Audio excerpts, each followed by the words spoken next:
Hello, you're watching Hornbill TV's newsroom. The Nagaland Legislative Assembly's monsoon session is currently going on. It started on the 27th and is currently going to be adjourned sine today. Well, over the past 3 days, the Nagaland Legislative Assembly has been a very impactful business session in which various range of topics affecting the Naga public is currently being discussed. Well, thanks to the various digital platforms present in the state, whatever is happening in the Nagaland Legislative Assembly is hugely being attracted to a lot of Naga public. There are huge contentious issues being discussed by the MLAs, the advisors and the ministers, and replies being given by the respective ministers and the chief minister on various topics, from the reservation system, from the road issue to the PMAG Act. All of these are being discussed, and also the contentious NLTP Act has also been revisited. Well, spokesperson of the Nagaland government had, before the assembly started, had made it known to the public that the NLTP Act of 1989 would be revisited. And on this particular contentious issue, there was a wide range of discussion where ministers, doctors, and even people from the law angle gave their point of view, in which a majority of them had said that this act needs to be revisited and there should be something done about the state receiving revenue in this sector.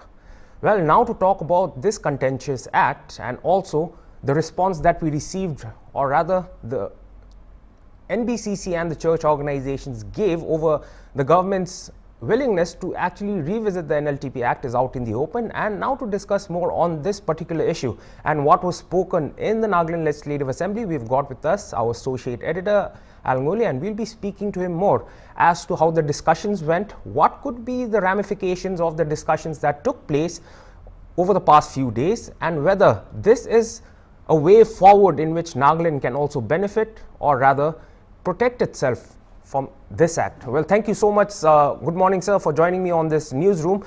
Starting off, sir, on that particular day when we discussed about the state government, or rather Nagaland spokesperson Minister KG Kenye speaking that they would revisit the NLTP Act, you had predicted that there would be 3 outcomes. The first one would be that the church organizations would come out and speak their mind over the government's decision to revisit the NLTP Act. The second would be who would get the license, and also the third, how is the revenue going to be checked? Well, you seem to have ticked the first box, in which the NBCC did give a reply. But over the past few days, this topic has been widely deliberated upon by various ministers giving their point of view.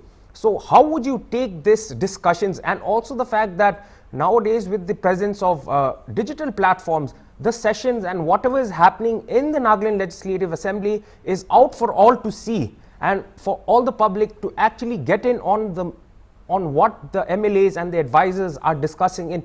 So how do you see this move, and do you feel that there could be an impact with the presence now that a lot of people have actually witnessed this conversation taking place in the Legislative Assembly? Thank you, Akivi. All of us have seen the conversations that took place in the Assembly on August 27th. Yes. And there were a host of ministers and MLAs who aired their opinions in this regard.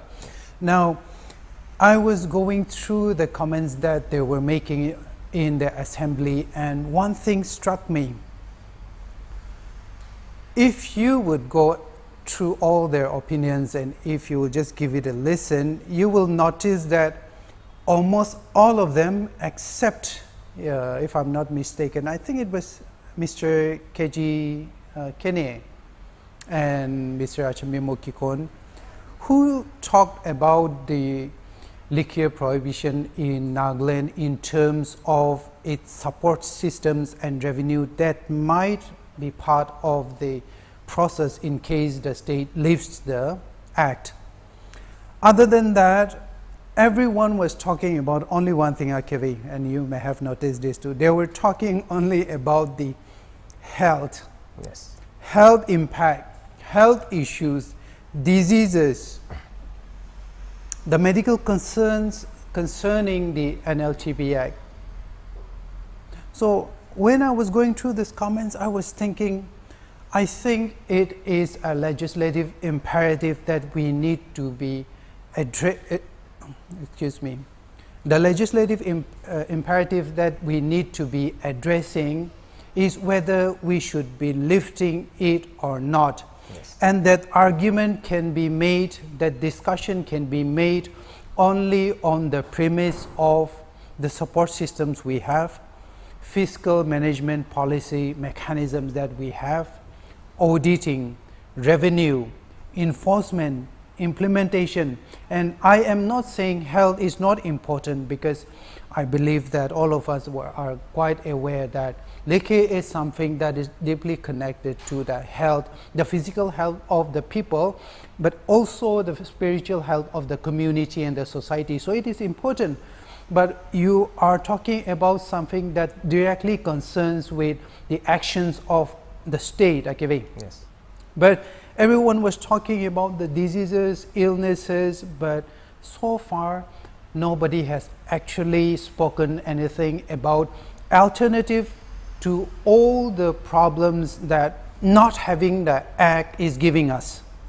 They were not talking about the solutions that we might need if we leave the act. So right now my opinion is that, and I will always stick to this, because I think there are a lot of senior journalists out there in Nagaland and even outside Northeast who are watching the situation unfold in the assembly in regard to liquor prohibition, IKV. Yes. And we all of us, we have seen this many times. We have seen this many times. 2003, 2018, 2008, 2015, 2018 or 17, and especially 2008 and 2009. And we have seen this in 2015 also. So it is not a new thing. I'm not bothered by all this fuss going on, because we have seen this many times, and I think all of us know why the government has suddenly started to talk about the NLTP Act.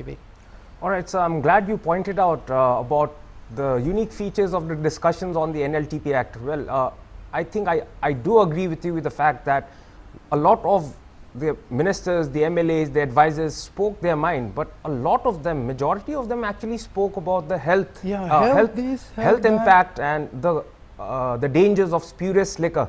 So in this regard, sir, if health is supposed to be at the center and leaving out the product or the act or the implementation or the regulation, well, if health was in, it was a matter of attention, why is it that only liquor got prohibited? Why aren't gutkas prohibited? Why aren't cigarettes prohibited? I think Nagaland has one of the highest cancer rates. Oral cancer is one of the biggest threats to our Naga community. We've got various administration, the police holding workshops on oral hygiene. We've got Hornbill TV itself has spoken to a lot of dentists, a lot of doctors, and a lot of them have said that Nagas have this very unique habit of chewing betel nut, pan. We've got gutkas, you've got cigarettes.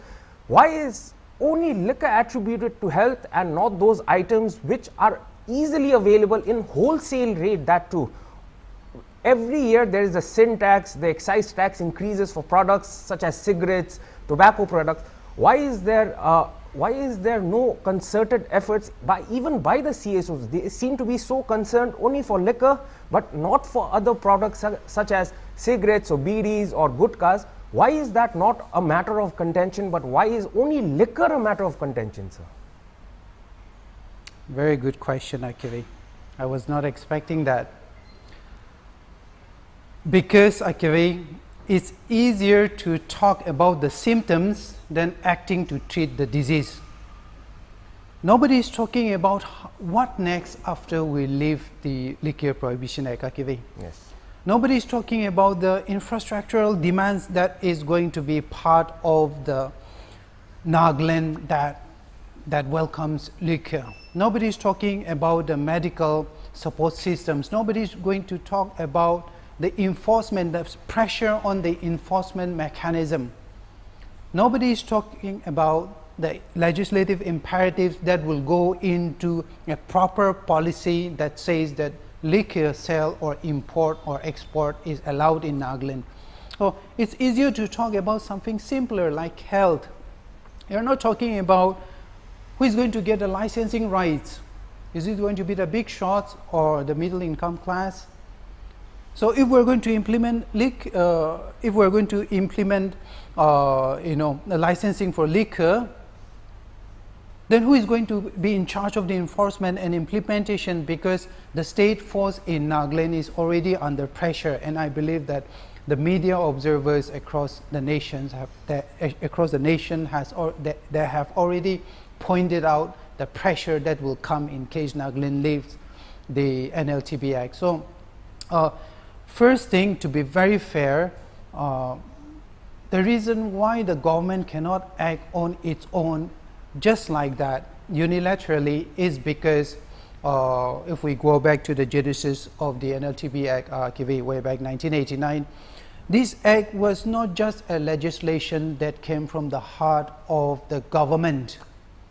It came from the moral conviction of the church, who at the time believed that Nagaland as a young state is a Christian community, and our government and our value systems that has been given to us by the constitutional tools of India should reflect the Christian character of Nagaland. So there is a moral strain to this. It is not just a piece of legislation that a constitutional mechanism created just out of nowhere. So the reason the government cannot really go in all black and white even among the members is because, like I said, it is a subject that deals directly with the spiritual health of the society, and even the legislators, they understand that this is not something they can just let go with just discussions. So in regard to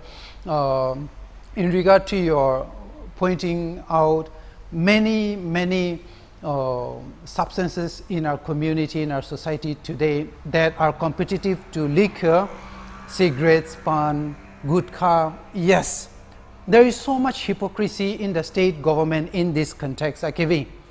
If you were not able to regulate tobacco consumption in Nagaland, cigarettes are everywhere, tobacco, gutkha everywhere, local wines and local beers and spirits liquor, they are everywhere, and we have not been able to effectively check any of them, then I do not understand how we will be able to implement or enforce a Nagaland where liquor is sold freely. So in that context, I believe there is a hypocrisy that has to be erased, and a more logical discussion based on the merits or the demerits of the act should be discussed, and a solution arrived at from that line. All right, so before the monsoon session actually started, when spokesperson Minister KG Kenya had given a press statement, or rather when he was speaking to the media, he had said that they would revisit the act, out of which there was another message going like a rumor, and it went like wildfire, that the NLTP Act could be partially lifted in certain areas. Well, when on the ground, the topic was not about what kind of act or what kind of regulations would be there, but rather the basic topic was that NLTP Act would be lifted in partial areas, so which means itu jaga de do mudu khao paribo. So in the fact that, so do you believe that the NLTP Act is not just about lifting the prohibition and allowing people to drink alcohol, but rather don't you think it's a more complex process? There is regulation. You were just speaking about who's going to regulate it, how are the finances or the revenue, which department is going to regulate it, how are we going to find out how much revenue we are getting? If is Nagaland just going to lift the prohibition? Are we just going to become a consuming state, or are we going to become a manufacturing state? That too, who is going to legislate? Don't you think it's a very nitty-gritty process, and that even if deliberations started and a committee was formed, it would take a while for the act to actually be brought back to the House for further deliberations, after which the assembly could take a decision as to whether to lift it? Don't you think it's quite a complex process, and it's not just only about allowing to drink alcohol? Right, it is a very complex process, and that is the reason why many of us in the media, we don't believe that the government of Nagaland will be lifting the NLTP Act. It's a very simple, or at least, even though it might be a speculation right now, we still do not believe, because just like you said, it is not simply passing an order saying, okay, liquor in Nagaland is now legal and everyone can go out and drink and party and have fun. It goes beyond that. You are going to do studies, you are going to engage in research, you are going to engage in financial assessment, outlays, who is going to enforce it, and what are the legal policy guidelines in this regard. Does it conform with the laws with the center? What are the implications of health? A lot of complex elements will have to come together here. You know, if you go to Facebook right now, everyone is talking about revenue. We are using the excuse of revenue just because we crave our desires to be fulfilled, but it is not as simple as the way we post it there. It is a very deep, a very complex, and a time-consuming process. And even the government of Nagaland knows this, and that is the reason why Mr. Kenya said revisit. He didn't even say we'll discuss, we'll debate. He said revisit. Let's have a look. Let's see, in case we lift up, you know, what's going to happen. Let's have a bird's eye view of the situation. He said revisit. He didn't say we'll lift it. And of course there were reports coming out that it will be partially, but that was just one of the speculations in that regard. There were speculations that it will be lifted across the state, but like you mentioned, it is not something that you just issue an order for and expect people to comply and everyone starts drinking. No, it is a very complex process that needs a lot of time, which I believe the government, in case they decide to lift the act, they are going to form a lot of committees, they are going to have consultation with communities, including the church, of course, and they are going to have a lot of sitting with policy makers at the center also, the legal fraternity. So even if they lift it, whether partially or not, I think it will take a lot of time, and it's not something that will happen just like that. And second, you mentioned about partially lifting the act in certain areas. I believe that the initial goal of the government before the discussion started was that they would try lifting the act in certain select areas of the state as a pilot project. And that is the reason why I believe Mr. Kenya said revisit. They are not going to go into these with all guns blazing, They want to do something in the nature of a pilot project and see if it's successful, and if it looks okay, if it looks like it's going to work, then they are going to go all in. But like you said, it is not as simple. Maybe if they want to leave the Prohibition Act, maybe it'll take maybe a year or two. But for the media, for now, I believe that it will not be lifted. All right, so now this question comes in two aspects. When we talk about the speakers who actually spoke their mind on the NLTP Act in this particular ongoing monsoon session of the Nagaland Legislative Assembly, taking into account one of the speakers, and that is the Bhandari MLA Achumbe Mukikon. Mr. Kikon, yeah. During his speech, he had said that as a student leader during his time, he had debated with a lot of the NBCC with regard to the NLTP Act. Well, one of the few things that he pointed out was that even America tried to do it, but they saw that there is an emergence of a lot of nefarious activities that comes with adoption of prohibition, which was detrimental. Rather, the act was supposed to be positive for the society, but it turned out to be very detrimental, after the passing of 4 US presidents, the act had to be lifted. He also spoke about the negative impacts of prohibition. The second aspect of my question is the fact that what he gave suggestions to move forward with the act, he did quote a lot of figures, or rather he quoted a lot of the British Prime Minister. Well, he had also said that if we want to move forward, there will need to be a committee comprising of expert people, also people who have gone through the abuse, so that you will get a better aspect of it. And further, he noted that nowadays people, with the emergence of social media, one of the positive impact is that we tend to believe a lot of social media and the contents in social media. He also spoke about how people now are very conscious about their own health, so they control themselves from eating too much. Don't you think discussions like this, or rather pointers like this, could actually be a positive way forward than to rather just talk about health? Well, he also spoke about how the church should work on building spirituality among the Nagas and leave the legislation to the elected leaders. Isn't that also a point to be noted, sir? Okay, to your first question, I think while we can look at other countries, for example, the United States, we can look at their living conditions or the impact that liquor is having on their communities. But I don't think there's a comparison, because our cultural systems are different. Sweden, for instance, it is not illegal to have liquor there. And it is not illegal to have liquor in the UK, the US. But if you look at the way Denmark, Sweden, the consumption is much lower than the numbers in the United States and United Kingdom, and even in Assam also. If you, I don't have the right figures with me, but if I am not mistaken, the relevant figures with me right now, but if I'm not mistaken, there are comparisons, especially in Europe, when you compare yourself to countries where liquor is legal, and if you compare it to small communities like ours, I think that will be a mismatch, because we cannot use their paradigms to describe our lives.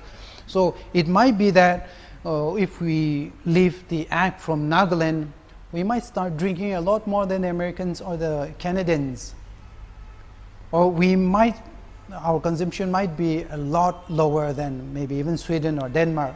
So I think the comparison, it might give a broader picture of the impact of alcohol, but I don't think this is the right time to be speculating on what its impact would be, because we don't know yet. We have not lifted the act. And then second, in regard to the contention that the church will have to focus only on the spiritual aspects of the society, then they're doing their job, to be very fair. Because if they're talking about spiritual aspects of the society, the church is actually doing that by standing against lifting liquor prohibition.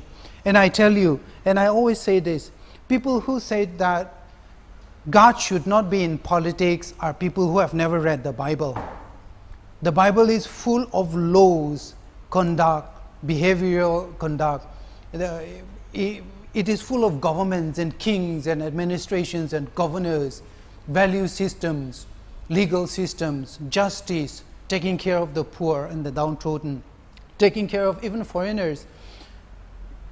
You are not to overeat, you are not to do this or that, you are not to get drunken. So people who say that church people should not interfere, and I'm not saying they should come in and take part in the legislative process. I'm just saying that if there is no church to be the moral compass for us, then we are a lost community. And I think it is far-fetched. If we're going to tell the church, take care of only of the spiritual matters of the community, if we're going to tell them that, then they're doing their job, in fact, by telling us that we should not drink. And that's them taking care of our spiritual matters. So I think that is something, while the line is very blurred, we have to make a distinction there. All right, so how about the last question, in which do you feel that with more suggestions rather than talking about health, and rather what's the next move ahead, or what step? Don't you think suggestions like this are more welcomed rather than having to talk about the impact of this and or rather on your health? Don't you think it's better to have suggestions to move forward and try and at least just have a revisit as to how this act could move forward, or whether committees should be formed, who will be part of the committees, what kind of detailed studies are they going to do? Don't you think suggestions like this are much more welcomed and valued rather than having to talk about the impacts which we've known from 1989? Yeah, definitely. If the government decides on going ahead, seriously going ahead with this, whether to lift or not to, I think right now I believe that they will have to defer these discussions and they will have to consult with the people first. Yes. And I believe that, just like you said, this is not something that you have to take decision in just one sitting. Yes. You have to get in touch with the community leaderships, you have to get in touch with the hosts, you have to talk to the church, and you have to talk to legal experts. So there is a lot of process here that will demand a lot of inputs before we arrive at a solution or at the conclusion of this topic, whether to lift it or not. So definitely it will take time, and like I said, this is not a new thing, especially for journalists like us who have been covering assembly situations for like 19-20 years now. So I do not believe that the government will take any concrete decisions in this regard, but if they do, they'll have to go to the people first for consultations. All right, thank you so much, sir, for joining me on this morning's newsroom and giving us your point of view and also what you feel of the discussions that took place in the Nagaland Legislative Assembly, especially on the topic of the NLTP Act 1989. Thank you so much. Thank you for having me. Well, that was our associate editor, Anguli, and he just shared his point of view, stating that the topic of the NLTP Act 1989 has been deliberated upon on almost all Nagaland Legislative Assembly sessions. Well, at least this time around, with the emergence of digital broadcast media, well, more people seem to be adept, or rather their eyes hooked to the screens as to what the ministers and the honorable members of the House had to say, especially regarding this act. We also heard a lot of MLAs and advisors speak their heart out on the NLTP Act, in which a lot of the ministers spoke about the impact of alcohol in one's health, while there were a few speakers that also spoke about what could be the road ahead for Nagaland when it comes to this regard of whether liquor should be prohibited or whether the prohibition should be lifted. Well, apart from this, here is a small clip where Hornbill TV is not advocating nor condemning, but here is just a small extract from the speech of Bhandari MLA Achumbe Mukhikon, which could be the thought of the day. Let me conclude with, since I've started with Winston Churchill, when he was asked, what do you mean by whiskey? I just read out the relevant one only. It's a very long one. If you mean that evil dream that topples man and woman from the pinnacles of righteous and gracious living into the bottomless pit of degradation, shame, despair, helplessness, and hopelessness, then, my friend, I'm opposed to it with every fiber of my being. However, you know, Winston Churchill is a Nobel laureate. He's known for his literature.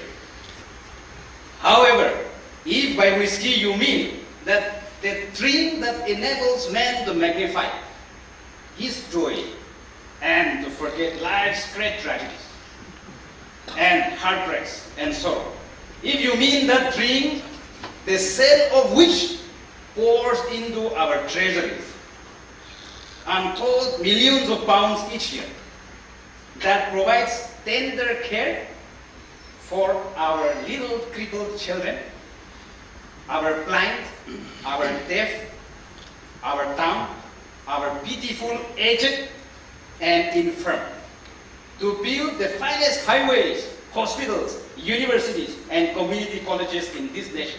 And, my friend, I am absolutely, unequivocally in favor of it. See, how can we forget revenue? There will be enough revenue. And we will be building, without depending on the government of India, a lot of facilities for our aged, for our children, for our women, for our disabled. So many things can be done out of this. And that was all for this hour's bulletin. For more topics like this, keep watching Hornbill TV. Goodbye.